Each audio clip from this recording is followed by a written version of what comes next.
Sami'an, basiran, dan mutakaliman.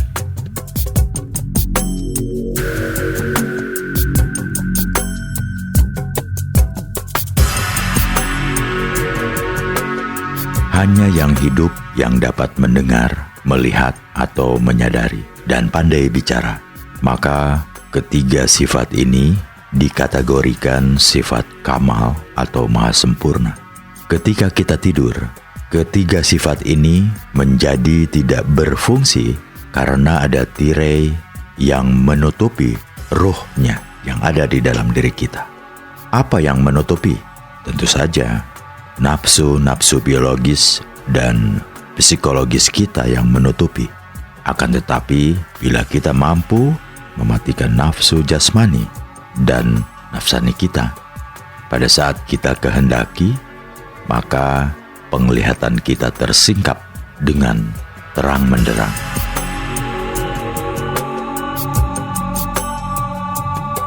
Ya, kita harus bisa mematikan gejolak nafsu jasmani dan nafsani pada saat kita berkehendak mematikannya. Ingat, kita membuatnya mati pada waktu kita berkehendak. Inilah alat kontrol yang luar biasa. Ketika kita tertarik pada lawan jenis yang bukan hak kita, pada saat itu pula kita dapat mematikannya.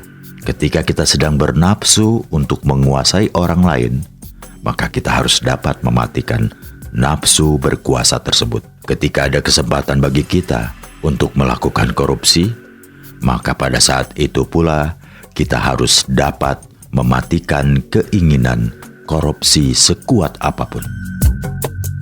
Untuk bisa membangkitkan ketiga sifat sempurna ini, Syekh Siti Jenar mengajarkan kepada kita agar kita sama sekali tidak memaksa orang lain dan tidak mengganggu urusan sesama manusia. Makanya, agama Islam pun tidak boleh dipaksakan. Tidak ada paksaan untuk memeluk agama Islam. Jadi, agama bukanlah alat bagi kekuasaan, tapi petunjuk untuk menempuh hidup yang benar. Berikan kesempatan kepada orang-orang untuk menjalankan agamanya sesuai dengan pemahamannya.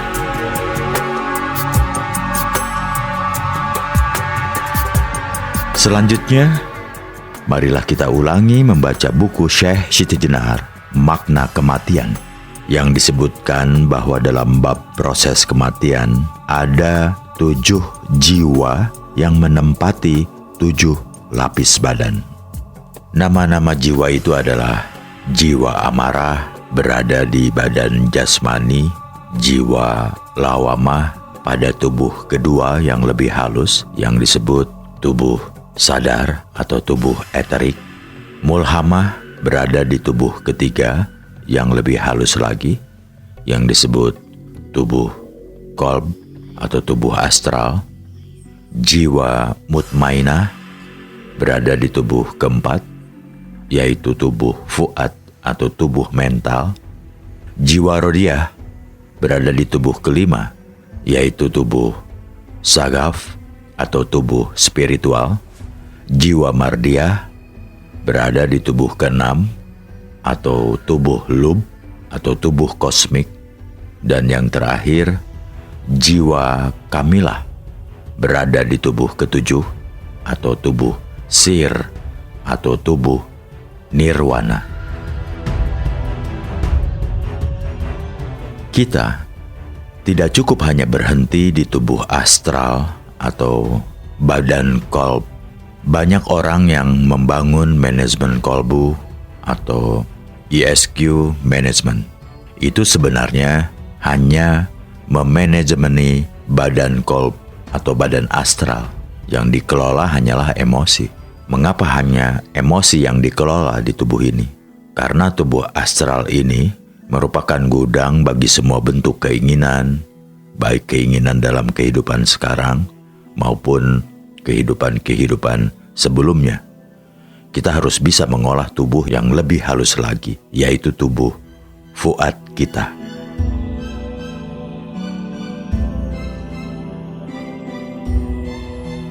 Tubuh fuad atau tubuh mental merupakan tubuh transisi antara tubuh horizontal dan tubuh vertikal. Ada syahgaf, lub, dan sir. Untuk bisa membangkitkan atau memberdayakan ketiga sifat kamal ini, kita harus memfungsikan tubuh keempat kita.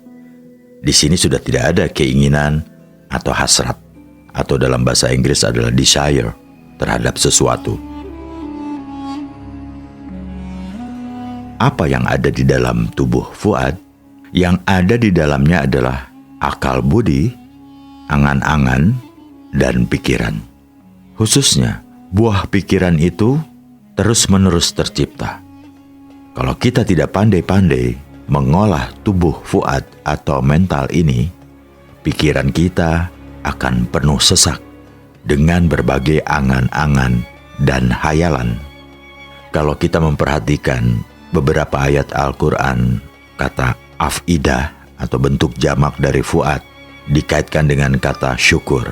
Jika kita melihat rangkaian kata al-sama, al-absar, dan afidah yang bentuk pluralnya pada absar dan afidah, maka yang tercakup pada kata afidah adalah semua organ dari Fuad hingga organ-organ yang lebih halus yang ada di dalamnya, yaitu sagaf, lub, dan sir.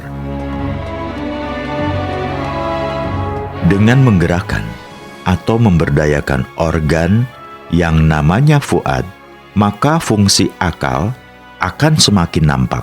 Oleh karena itu, jangan heran jika di dalam Al-Quran kata akal sama sekali tidak disebut. Jadi akal merupakan proses pemberdayaan organ-organ yang halus, yang lebih halus daripada hati, kolb. Meski yang dirujuk untuk memahami atau yakilu itu hati atau kolb, tapi yang dituju adalah yang ada di dalamnya atau yang lebih halus dari hati itu sendiri. Kesyukuran terkait dengan penggunaan Fuad. Kita akan menyadari bahwa syukur akan dapat kita lakukan setelah kita melakukan proses berpikir, pemahaman, dan pembelajaran yang terus-menerus.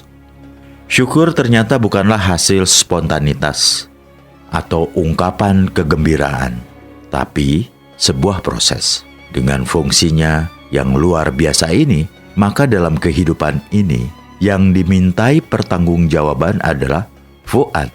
Ini sebenarnya merupakan personifikasi dari organ Fuad yang seolah-olah berdiri sendiri. Padahal sebenarnya yang dimintai pertanggungjawaban ya diri kita. Sama halnya jika kita makan, yang berperan aktif adalah tangan dan mulut. Tapi sebenarnya yang berkehendak makan adalah diri manusia yang hidup ini.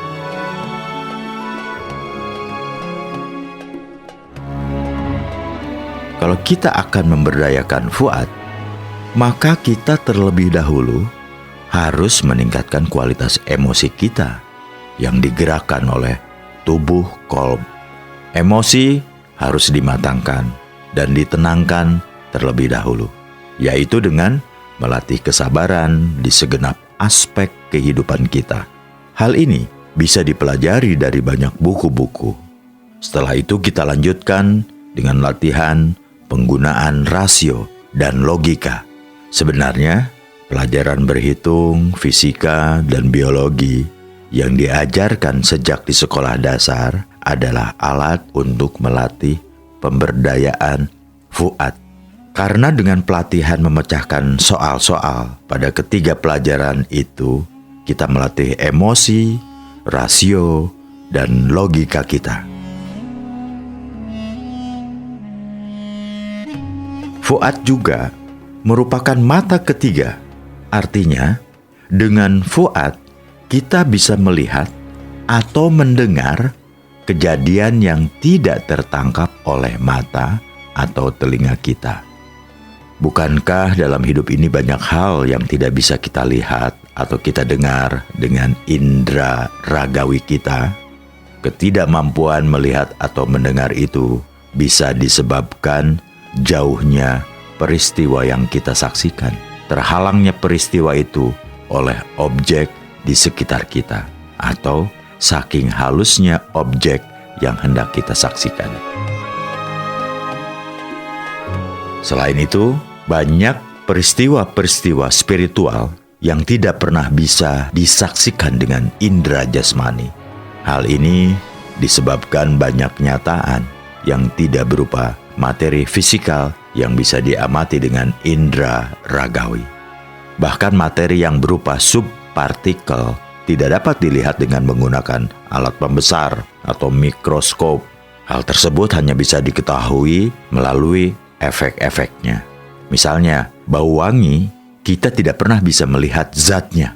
Kita bisa mengamati secara kimia proses keluarnya bau wangi, tapi kita tidak bisa melihat zat bau wangi.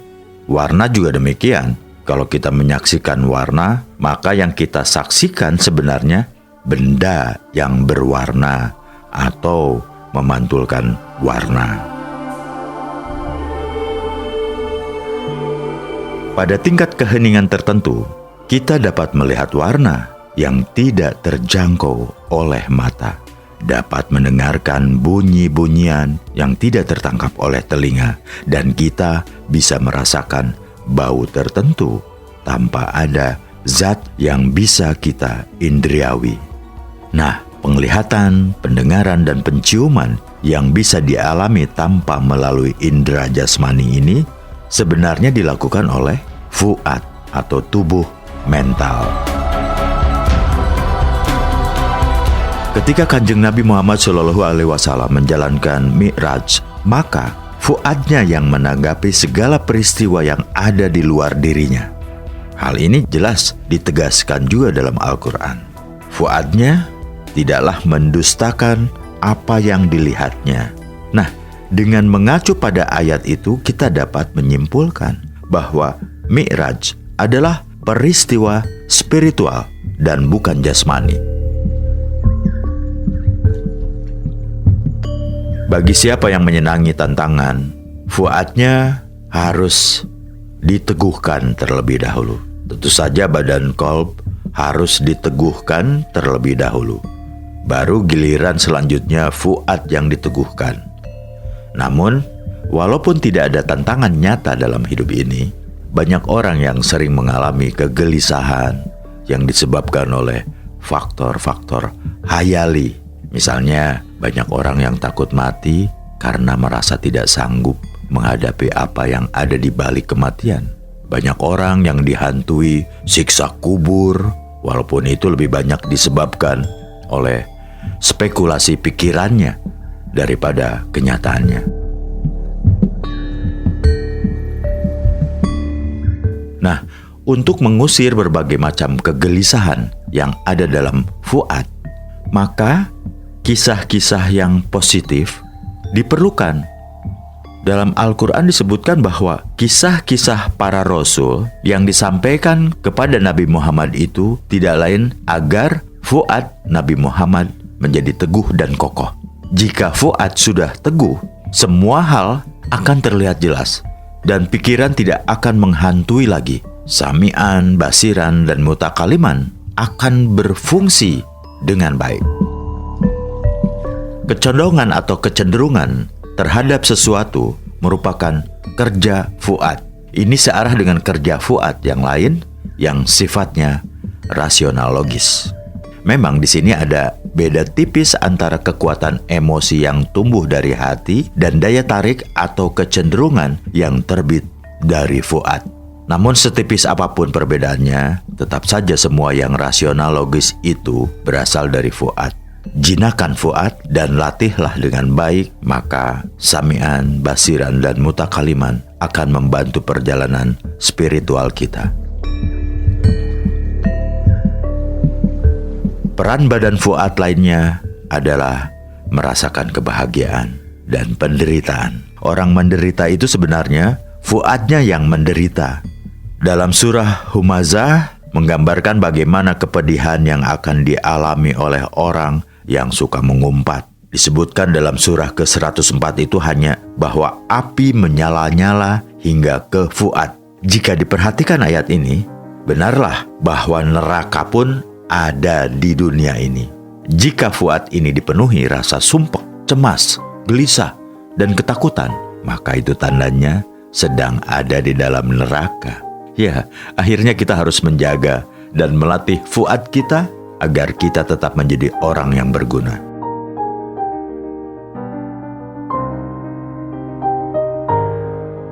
Bagaimana cara menghentikan atau melenyapkan berbagai kekacauan dalam badan mental atau fuad? Caranya, lakukan zikir kolbu atau zikir dalam badan kolbu atau badan astral terlebih dahulu. Aturlah nafas dengan mata terpejam dan mulut terkatup. Lakukan dengan duduk tanpa sandaran punggung. Mulailah dengan membuang nafas dahulu sebagai detoks atau upaya untuk mengeluarkan racun dari dalam tubuh. Setelah nafas terbuang habis, tahanlah sejenak, kira-kira 3 ketukan. Selanjutnya silakan perlahan-lahan menghirup nafas sambil disertai ucapan dalam hati, Allah. Lalu setelah hirupan berhenti, tahanlah sejenak, kira-kira 3 ketukan, kemudian perlahan-lahan nafas keluarkan hingga tuntas dengan disertai ucapan hati, Allah, Allah. Lanjutkan siklus menghirup dan melepaskan nafas dengan jeda 3 ketukan hingga kira-kira 15 menit atau 30 menit, ya paling lama 60 menit.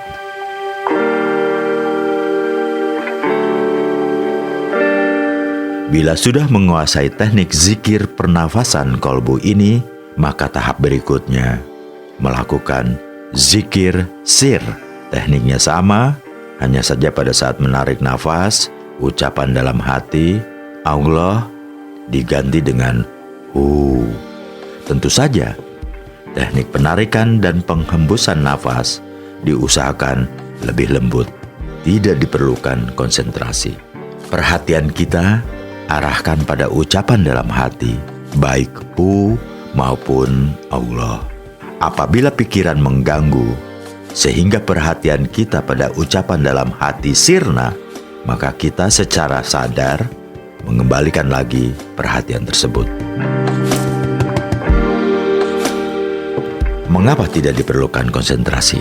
Karena pada saat kita konsentrasi atau memusatkan perhatian untuk menghilangkan gangguan dalam badan fuad, kita sama saja dengan menambah beban. Ya, cukup dengan memperhatikan nafas dan mendengarkan ucapan hati. Kondisi ini adalah untuk melatih diri dalam memberdayakan pendengaran, kesadaran, dan percakapan hati. Pemberdayaan ketiga sifat kamal ini tentu tidak sama antara satu orang dengan yang lain. Hal ini dipengaruhi potensi, kondisi lingkungan, beban kerja sehari-hari, dan pengalaman hidup sehari-hari. Jadi pelatihan itu sendiri harus kita lakukan secara sadar dan bukan karena ada perasaan terpaksa. Kita harus berkehendak dan niat yang kokoh untuk melatih diri. Kita harus pilih dan tetapkan waktu zikir yang terbaik dan tempat zikir yang aman dari aneka gangguan. Waktu zikir terbaik adalah sebelum matahari terbit dan sebelum matahari terbenam.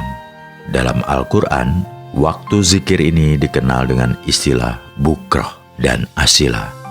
Wahai orang-orang yang beriman, sebutlah Allah sebanyak-banyaknya dalam zikir dan pujilah Dia pada waktu pagi sebelum terbitnya matahari dan petang sebelum terbenamnya matahari.